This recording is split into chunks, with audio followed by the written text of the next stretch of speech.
আসসালামু আলাইকুম। এটি টয়োটা করোলা 5 মডেল গাড়ির একটি গিয়ার লিভার। এই গিয়ার লিভারে আপনার কিছু সিম্বল দেওয়া আছে। এই সিম্বলগুলো হচ্ছে PRND2L। আমরা আজকে এই সিম্বলগুলো নিয়ে আলোচনা করব যে কোন গিয়ারে কি কাজ করে থাকে। আমরা আজকে এটি জানব। আমরা দেখতে পাচ্ছি আমাদের সামনে একটি ড্যাশবোর্ড মিটার আসছে।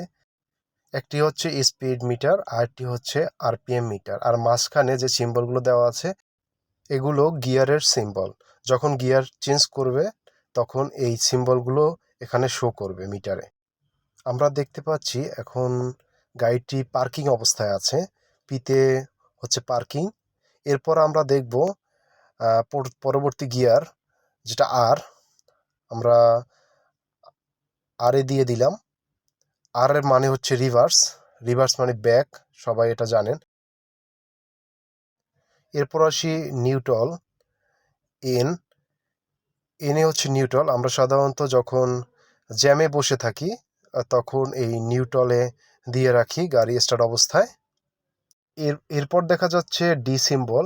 আমরা ডিতে দিলাম। ডির অর্থ হচ্ছে ড্রাইভ। আপনারা যখন ড্রাইভিং করবেন তখন ডিতে দিয়ে মূলত ড্রাইভ করতে হয়। এরপরে আমরা আলোচনা করব 2RL। আমরা আসলে 2RLটা নিয়ে অনেক কনফিউজ যে এটা দিয়ে কি করে। আমি আজকে আপনাদের খুলে বলবো যে এটা দিয়ে কি করে। যেমন আমরা এলে প্রথমে গিয়ারটা দিলাম। এল মানে হচ্ছে 1 নম্বর গিয়ার, 2 মানে হচ্ছে 2 নম্বর গিয়ার। আপনি 1 নম্বর গিয়ারে দিয়ে গাড়িটি চালাতে পারবেন। দেখেন ড্যাশবোর্ডে এল মিটারটি শো করতেছে। এখন আমি যদি গাড়িটি রানিং করি, আপনার 1 নম্বর গিয়ারে পড়ে আছে। এমতো অবস্থায় যদি গাড়িটি রানিং করি তখন দেখেন আমার এই যে আরপিএম মিটারটা খুব দ্রুত উপরে উঠে গেছে, কিন্তু স্পিড অতটা উঠছে না। তার মানে 1 নম্বর গিয়ার 30-এর পরে আর কাজ করতেছে না। আরপিএম বেড়ে যাচ্ছে, গাড়ির রেস বেড়ে যাচ্ছে। 1 নম্বর গিয়ারটা সর্বোচ্চ 40 পর্যন্ত উঠতে পারে।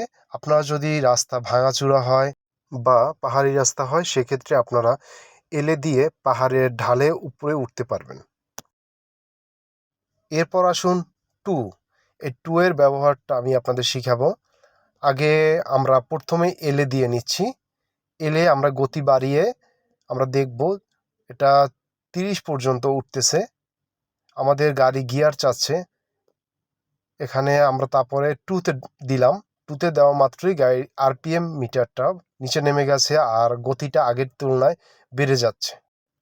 2 গিয়ারটি মানে 2 নম্বর গিয়ারটি মূলত ব্যবহার করে থাকি সর্বোচ্চ 40 গতি বা 30-40 গতির রাস্তায়, যেখানে ভাঙাচূড়া এসব রাস্তায় ব্যবহার করার জন্য।